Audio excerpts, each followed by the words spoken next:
Join me, friends. Last minute, as always, I'm making name tags for my kids' Easter baskets.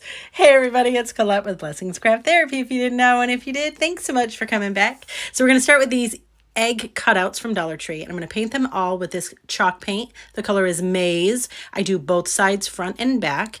I wipe mine off with a cloth. Why, you might ask? Because it dulls it a little bit and it dries super fast. Because it's last minute. I do everything last minute. Love me through it. It's fine. It's fine. We get it done, right?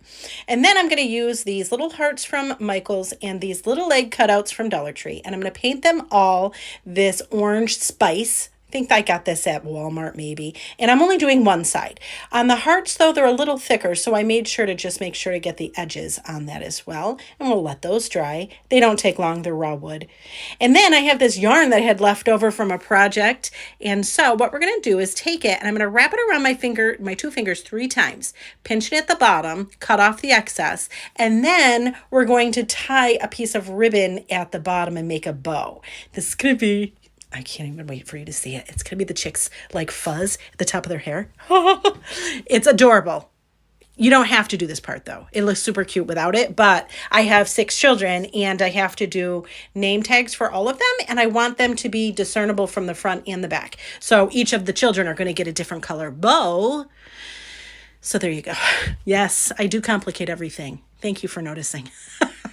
Anyways, here it is. Cute little bow. Adjust it as you see fit. Adjust the little loops at the top. Perfect. Back to our little egg. I put a piece of ribbon in it, and this is just going to be the hanger. You could use anything for this. Ribbon, jute, whatever you want. Yarn, whatever. It's just to hang it on the basket, and you can make it as long or as short as you want. Now here we have our little eggs. They're all dried and painted and all of the things. And decide which way you want to put them. I'm putting them so that the bigger part is at the top. And I put some glue on my egg and glued those on, tilted them.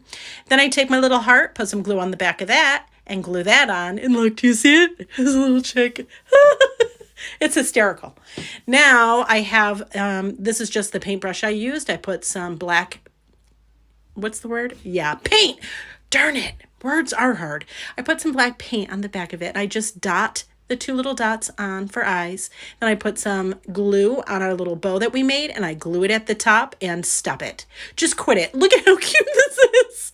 Look at how fun, right? Now here we have all of my children and I made one for my husband. Super cute. But then we're going to flip it over and we're going to write each of my children's names on the back. You don't have to do this part. This would also make a really cute name card if you wanted to do place, you know, like if you were having a dinner and you wanted to have a place card. I'm just saying, just another idea. Or you could use this later, glue a stake to it like a bamboo skewer, and it could be a flower stake to put in your flower garden. Either way, come on, that's cute stuff, right? And there they are all together, all my little chicks and my big chick. So fun. Anyways, friends, I thank you for watching, and I hope this inspires you.